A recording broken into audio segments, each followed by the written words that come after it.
Marie-Hélène, chanson, Donovan à la guitare, Polo de Calac. Alors, à souligner que Polo, il passe bientôt à TF1, c'est quelle émission déjà? Le journal télévisé avec Jean-Pierre Pernaut. C'est incessamment sous peu. Polo. Alors, et nous avons Yvon, ça doit être mon frère, pour une histoire. Nous allons donc accueillir Mireille pour une chanson. Allez, Mireille. Elle est où, Mireille? Ah, Mireille. Sinon, c'est toujours. Allez, on accueille Béa pour une histoire. Oh.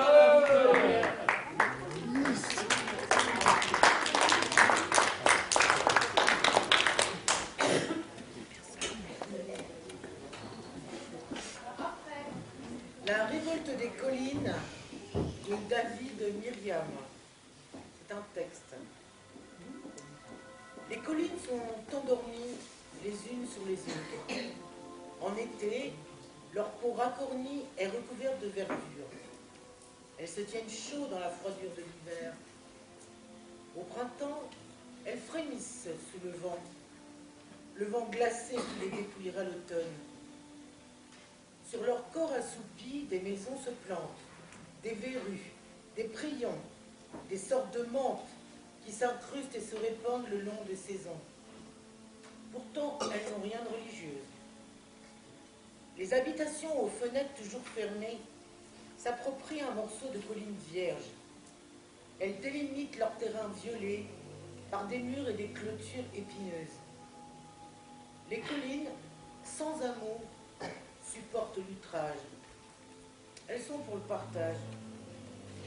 Mais quand on les touche pour faire une carrière, quand on les mange à coups de pelleteuse, quand leur peau mitée chope un cancer, elles perdent patience. Le ressort des couches de pierre repliées sous elles se détend d'un coup sec, sans prévenir. Elles se secouent le dos, comme pour se débarrasser des coups prétentieux qui leur pompent le sang, sans même un repentir. Elles en appellent aussi au vent, pour arracher les toitures à la pluie, pour emporter les tas d'ordures. S'il le faut, elles feront des grands mouvements de terrain pour changer de position et muer avant la saison. Les collines sont comme ça, sympas, mais il ne faut pas les torturer trop longtemps. Elles préfèrent les caresses, un chatouillement dans le creux de leur peau, une ondulation de main sur leurs crêtes offertes. Les collines sont douces, mais gare au silence de leur révolte.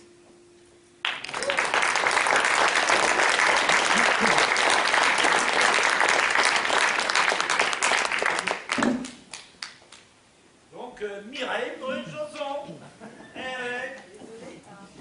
Attends. On peut applaudir Mireille quand même.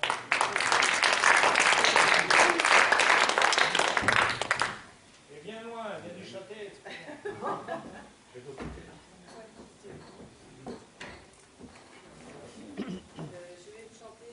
Caruso, accompagné de Claude et Mia.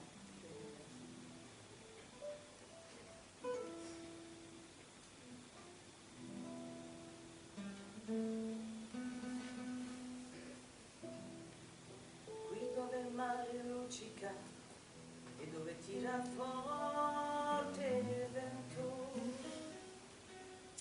sulla vieca terrazza davanti al golfo di Sorrento, un'ombra di una ragazza dopo che aveva pianto, così scaricci la voce e vinci il canto. Te voglio bene, sai, ma tanto bene,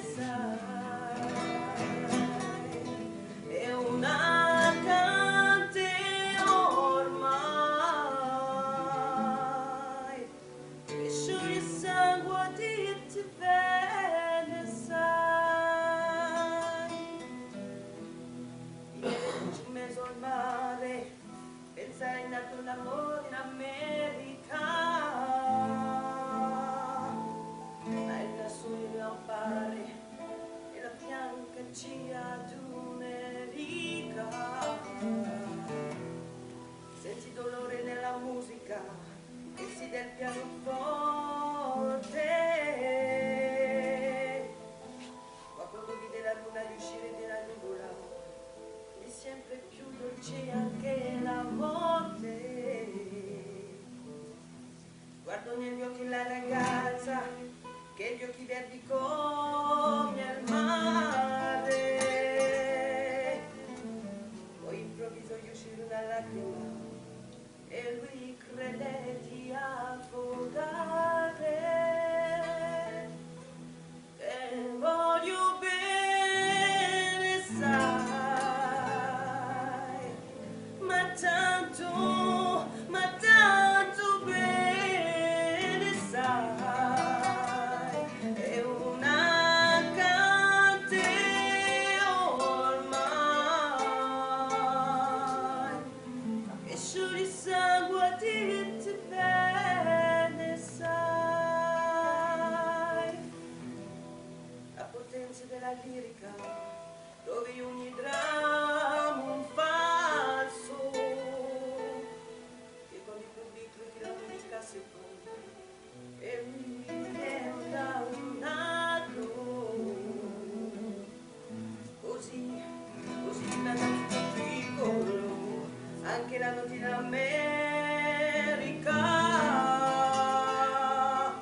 ti voglio vivere la tua vita con il lucia d'un'erica. Te voglio bene, sai, ma tanto bene, sai, è una cante ormai,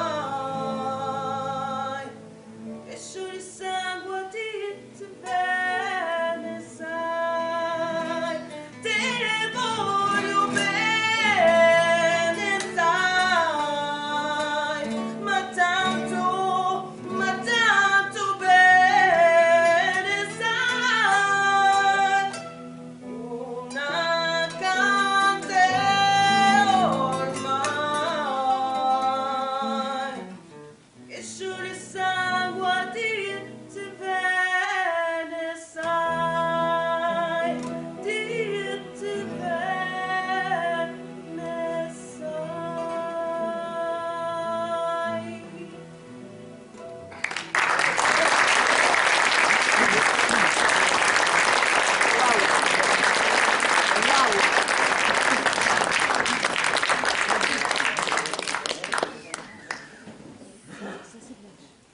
Eh ben, non, ça nous fait rien de l'applaudir encore.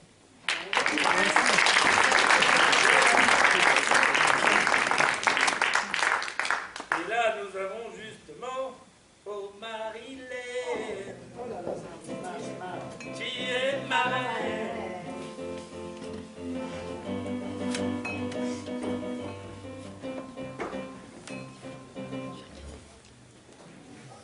Je vais vous raconter l'histoire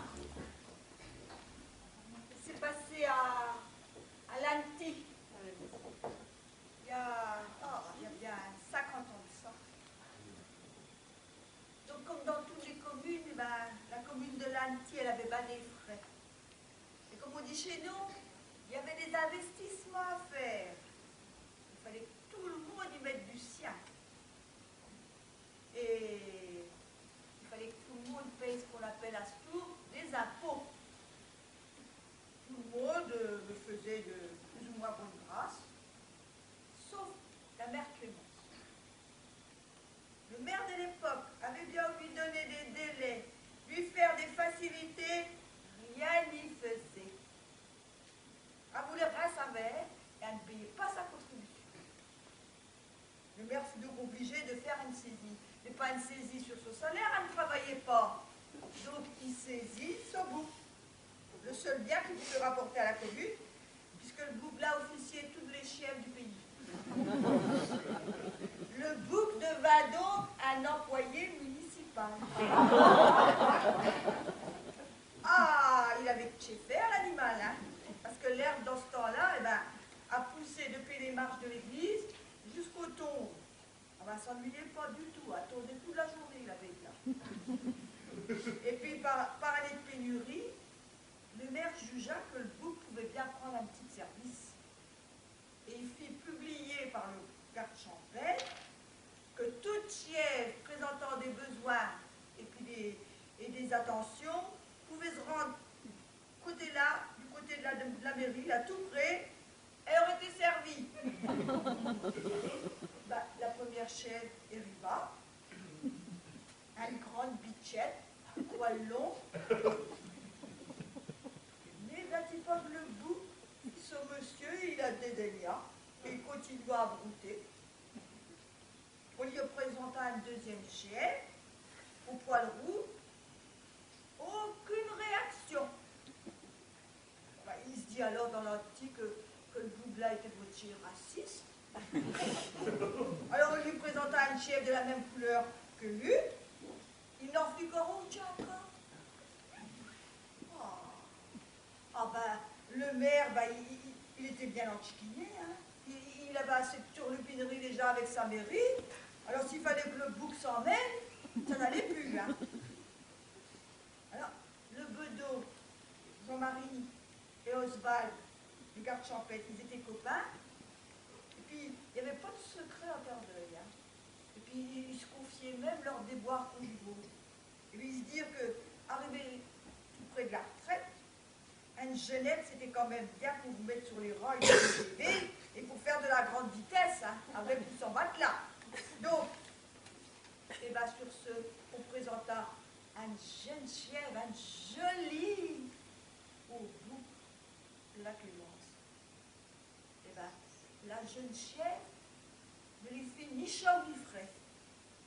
Alors là, le maire, il n'en pouvait plus. Il alla chercher illico presto la mère Clémence et il l'amena près de son bout. Elle saurait bien, elle, comment y faire et comment s'y prendre, et pour ce que le bout-là s'abstenait. Alors, Clémence s'est perchée du bout, et lui parla à l'oreille longtemps, ça dura presque une demi-heure. Oh, ben, le maire et ses adjoints, là, ils pitalaient, ils n'en pouvaient plus. Alors, qu'est-ce qu'il t'a dit? Demanda le maire à la bonne femme. La bonne femme ne voulut rien dire. Oh, pensez donc, monsieur le maire, je ne peux pas vous dire.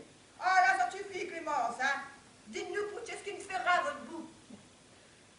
Ben voilà, monsieur le maire, il m'a dit, depuis que je suis employé communal, je suis fonctionnaire, et je ne peux plus me casser le cul.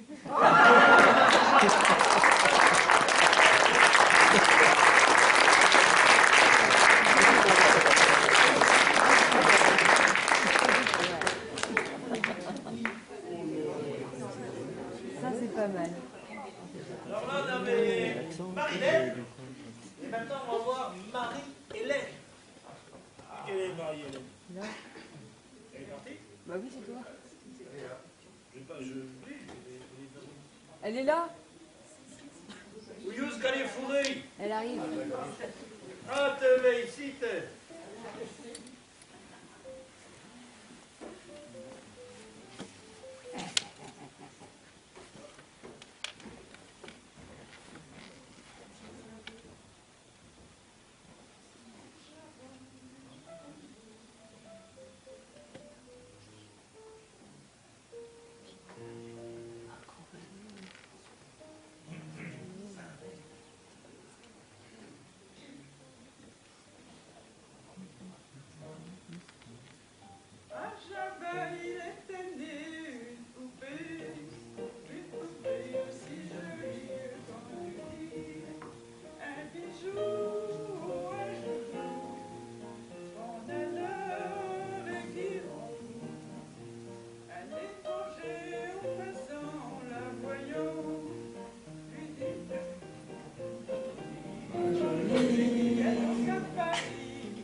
Il s'appelle Donovan, c'est aussi une petite tête de l'art. Allez, Donovan. Ouais,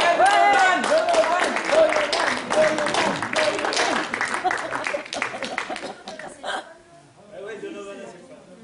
On a vu que Donovan avait son fan club. Allez, le fan club de Donovan.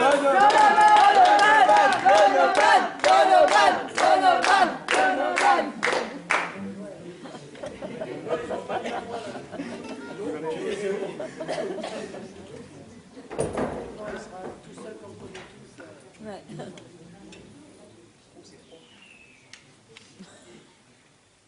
Je sais pas si quelqu'un connaît Seigneur de l'eau. Ouais. Non. Ouais. Je me sentirais pas tout seul.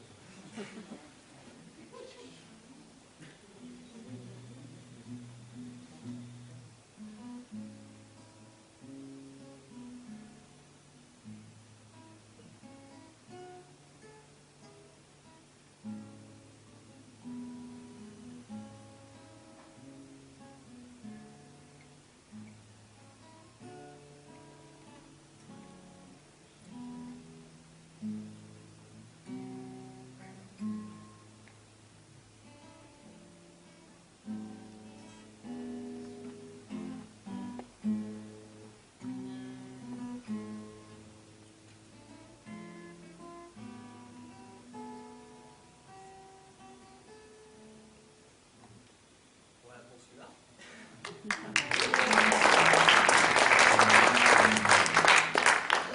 Maintenant c'est Zoé.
Et donc Donovan, il sait guitare.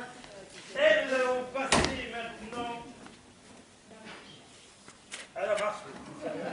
Attention à la marche. Donc maintenant, il vient tout droit de Calac. Il ne ressemble pas du tout à Naous. Quoique. Ouais. On l'appelle la capsule. La capsule Apollo.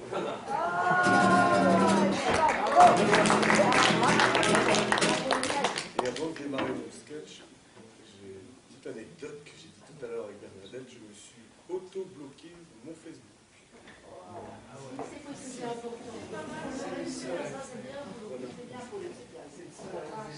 Alors, le sketch, je l'ai déjà fait à 2 veillées. Non. Et là, je l'ai voulu le refaire spécialement justement pour Plouagat.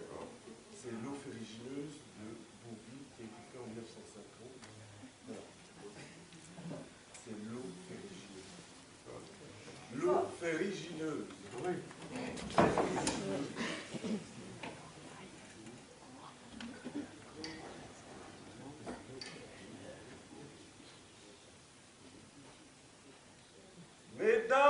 mesdemoiselles, messieurs, en tant que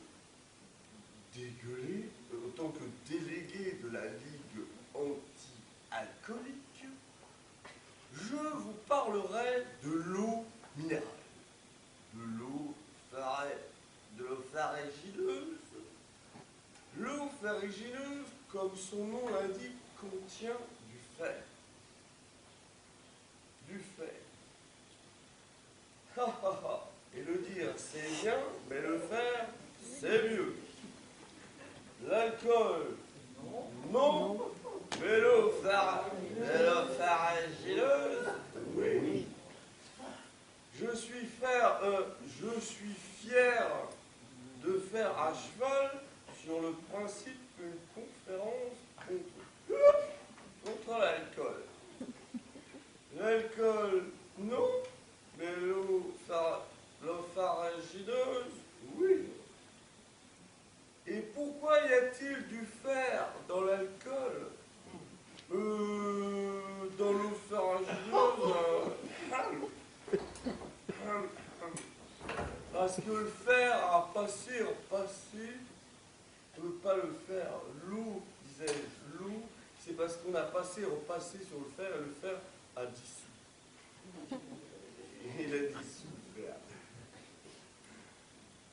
Le fer a dissous, il est pas cher. Hein? Alors pourquoi boire cet alcool qui est plus onéreux que l'eau farragineuse? Nuire. Pardon. Alors, ruine la santé et le portefeuille. L'alcool, non, mais l'eau farragineuse, oui. D'ailleurs, l'alcool brûle les tissus de l'organisme et vous le sentez quand vous le buvez. Ça pique. Alors que le verre solitaire, non pas le verre solitaire, le verre est salutaire. Non, le fer est salutaire. D'ailleurs, ne nous dit-on pas une santé de fer? Un homme de fer.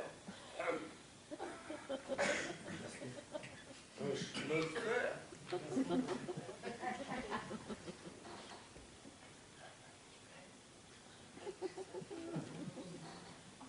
Alors, suivez-moi.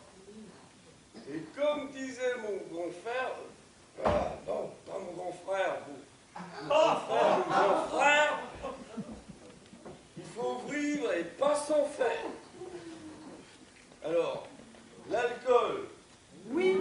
non, mais la farragineuse, oui.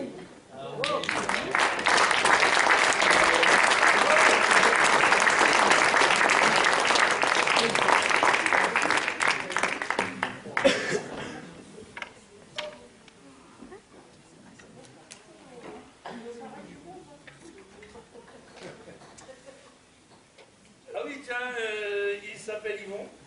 Pareil, c'est un Olivo. Il va nous raconter une histoire.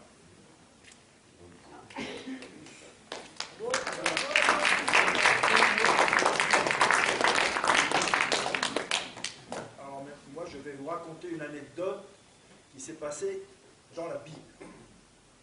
C'est la destruction de Sodome et Gomorrhe. Vous savez que Dieu avait décidé de détruire Sodome et Gomorrhe pour tous ces actes qu'il y avait qui ne lui convenaient pas. Mais il avait décidé aussi de sauver un couple. C'était Lot, sa femme Sarah et leur petit chien qui s'appelait Vinaigre. Donc, il avait décidé de les sauver et il les avait prévenus que tel jour, il allait détruire Sodome et qu'il les préviendrait et qu'il prendrait la route. Et surtout, il ne fallait pas se retourner, autrement il serait transformé en statue de sel. Donc ce fameux jour arriva. Lot avait été prévenu, donc il a pris sa femme et son petit chien Vinégrat, et ils sont partis dans le désert en fuyant Sodome. Dieu a détruit Sodome. Forcément, Sarah étant une femme, il a fallu qu'elle se retourne. Elle a été transformée en statue de sel. Lot, en voyant sa femme comme ça, a été pris d'un immense chagrin. Il s'est assis sur un rocher qui était là. Il était en larmes. Et pour remettre un petit peu de courage à son maître, Vinégrat l'échalote.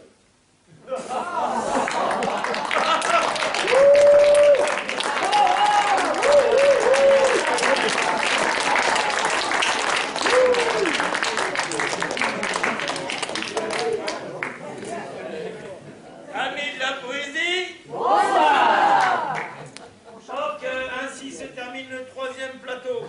On va faire une petite pause, pas très longue, parce que là, il commence à être tard un peu, et puis après, on va faire 4e plateau. Le plateau.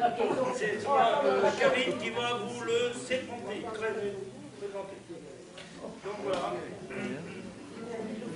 L'alcool, non.